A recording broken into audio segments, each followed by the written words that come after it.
বাইকে করে কেউ সেন্ট্রালে নিয়ে চলে যাও, এনাকে বাইকে করে কেউ সেন্ট্রালে নিয়ে চলে যাও। এই সুরাজ কি আছে? এই কেউ আছে সেন্ট্রালে নিয়ে যাও আমাদের গাড়িটা কাছে। এখন বাইক সামনে স্যার কেউ ঘরে দুবারে আগো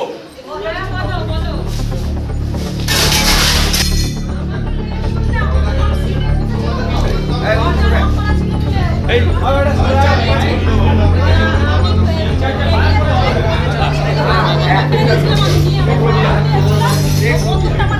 বলছি গুলি খোল।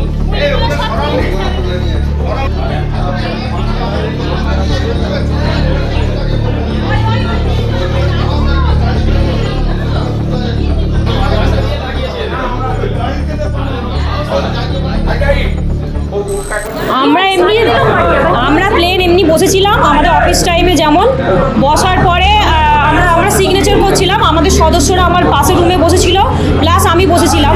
যখন তিনজন ঢোকার পরে আমাদের সদস্য জিজ্ঞাসা করছে, বলছে ম্যাডামের সাথে দরকার। তখন ও জিজ্ঞাসা করেছে আমার সদস্য যে কেন দরকার, কিসে। ততক্ষণে আমাদের কাঁচ প্লেট ধাক্কা মেরে ওরা তিনটে অচেনা ব্যক্তি একদম পকেট থেকে বন্দুক বার করে একদম ফায়ার করে দেয়।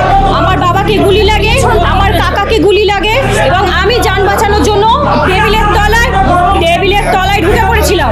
দিয়ে আমি কিন্তু আমাকেও টার্গেট করেছিল, আমি বন্দুকটা তার কাছ থেকে হাত থেকে কেড়ে নিয়ে কিন্তু আমি ততক্ষণে পালিয়েছি একটা বন্দুক রেখে। ওখানে 6টা 7টা একদম অনেক, 8টা 9টা প্রায় 7টা 8টা চলেছে। 3 জনকে লেগেছে, তারা এখন হাসপাতালে গেছে।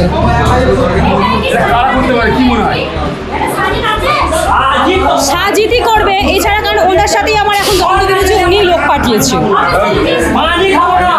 হ্যাঁ, শেখ সাজিদ। হ্যাঁ, এই সময় আমার সাথে আমার সদস্যরা, আমার কর্মচারীরা সবাই এখন আতঙ্কিতর মধ্যেই আছে। হ্যাঁ, একটা প্রশাসন জায়গা, যেহেতু এটা সরকারি জায়গা এখন ফায়ার ব্রিগেড এরকম যদি বন্দুক চলে, সবাই আতঙ্কিতের মধ্যেই থাকবে। আমি প্রশাসনকে বলবো যেন এটার জন্য কড়াকড়ি একদম পদক্ষেপ নেয়। আমার নাম টুকটুকি শেখ। আমি আগের দিনে কিন্তু আমি প্রশাসনকে লিখিতও জানিয়েছিলাম এই ব্যাপারে, যে 3 জন আমাদের অচেনা ব্যক্তি আমার বাড়িতে ঢুকে ঘোরাফেরা করছিল। আমি আগের দিনেই, হ্যাঁ, আমাকে টার্গেট প্লাস আমার সদস্যদের টার্গেট। আমাকে তো করলে হয়েই যেত, প্লাস সদস্যদেরও লেগেছে, তাদের প্রতিও টার্গেট। শুধু আমার পর টার্গেট ছিল না, আমার প্লাস সদস্যরা যারা সবাই এখন বসেছিল তাদের প্রতি। আমার নাম টুকটুকি শেখ, আমি বাঁকড়া 3-এর প্রধান। দুপুর 1টার দিকে এখানে কিছু দুষ্কৃতী সংখ্যায়, যেটা আনুমানিক 3 জন সবাই বলছে, মুখ ঢাকা দিয়ে আসে এবং পঞ্চায়েত প্রধানের যে অফিস চেম্বার এবং তার পাশের চেম্বার, দুটো চেম্বারে ওরা গুলি চালায়। গুলির সংখ্যাটাও আমরা এখন নির্ধারণ ফাইনালি করতে পারিনি, কিন্তু 1-এর থেকে বেশি রাউন্ডই চালিয়েছে। এবং গুলিতে ডাইরেক্টলি কেউ আহত না হলেও সেই কাঁচ ঠুকরে গিয়ে একজনের প্রধান সাহেবা যিনি আছেন, ওনার বাবার পায়ে লেগেছে, তাকে আমরা হাসপাতালে নিয়ে গেছি এবং ট্রিটমেন্ট চলছে। উনি আপাতত সুস্থ আছেন। বাকি তদন্তের ব্যাপারে আমরা সমস্ত দিক খতিয়ে দেখছি, ডিভিআর আমরা সিজ করেছি এবং সিসিটিভি ফুটেজ দেখে আমরা আশা করছি খুব তাড়াতাড়ি আসল দুষ্কৃতীদেরকে এবং এর পেছনে যারা সবাইকে আমরা চিহ্নিত করে। এটা এই মুহূর্তে আমরা বলতে পারবো না, খুবই প্রাইমারি স্টেজে আছে। আমরা জাস্ট ফুটেজ দেখে এখন আইডেন্টিফাই করবো দুষ্কৃতী কে আছে। এটা যেটা আমরা প্রত্যক্ষদর্শীদের কাছ থেকে যেটা জানতে পেরেছি 2 বা 3 জন, তা আমরা ম্যাক্সিমামটা ধরেই চলবো এবং সিসিটিভি ফুটেজ দেখে আমরা 2 জন ইনজোর আমরা পেয়েছি এবং 2 জনেরই কাচের টুকরো থেকে হয়েছে, কিন্তু গুলি চলেছে। সেটা 2 দিন আগে একটা অভিযোগ করেছিল পঞ্চায়েত প্রধানটা, যে তাদেরকে হুমকি দেওয়া হয়েছিল মেরে দেওয়া।